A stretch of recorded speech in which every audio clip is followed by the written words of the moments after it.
मुख्यमंत्री देवेंद्र फडणवीस बोलतायत, थेट ऐकूया। आचार्य देवव्रतजी यांनी प्राकृतिक शेतीवर प्रचंड मोठे प्रयोग केलेले आहेत। प्राकृतिक शेतीचे तज्ञ अशा प्रकारे त्यांच्याकडे पाहिलं जातं।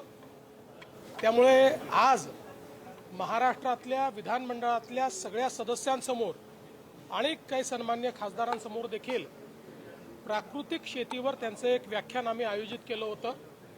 आत्ताच्या वातावरणातल्या बदलाचा जो शेतीवर परिणाम होतोय किंवा आज एक प्रकारे जी काही उत्पादकता कमी होते, लोकांचं लागत मूल्य किंवा उत्पादन खर्च वाढतो आहे, या सगळ्या गोष्टींवर उपाय म्हणजे प्राकृतिक शेती आहे।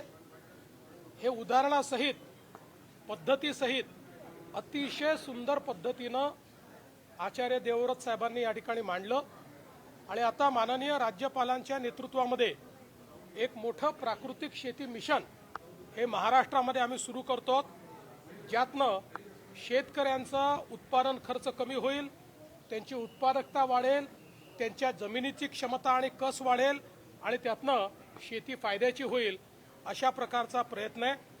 आजचं जे भाषण झालेलं आहे ते इतकं अप्रतिम झालं आहे की सर्व जे विधानसभेचे किंवा विधानमंडळाचे सदस्य होते त्या सगळ्यांना अतिशय हे भाषण आवडलेलं आहे आणि त्यांच्या माध्यमातून निश्चितपणे जे काही राज्यपाल महोदयांनी या ठिकाणी विचार व्यक्त केले आहेत ते शेतकऱ्यांपर्यंत पोहोचवण्याचा प्रयत्न आम्ही करू। सर, नेचुरल एग्रीकल्चर का सम्मेलन आज हुआ था, उसका ठीक है।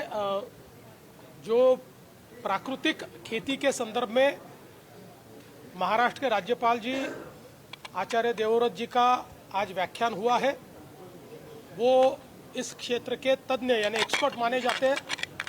आज किसानों का लागत मूल्य बढ़ रहा है क्योंकि हम बहुत बड़े पैमाने पर रासायनिक खेती कर रहे हैं, उसको नेचुरल खेती की ओर कैसे ले जाए, हमारे ज़मीन की जो उर्वरा की क्षमता है उसको कैसे बढ़ाया जाए, हम ज़्यादा उत्पादकता कैसे ले, ज़्यादा प्रोडक्टिविटी हमारी कैसे बढ़ाए और कम खर्चे में उसको कैसे करें और नेचुरली कैसे करें, इस सारी चीज़ों के ऊपर बहुत सुंदर विचार उन्होंने हमारे सामने रखे।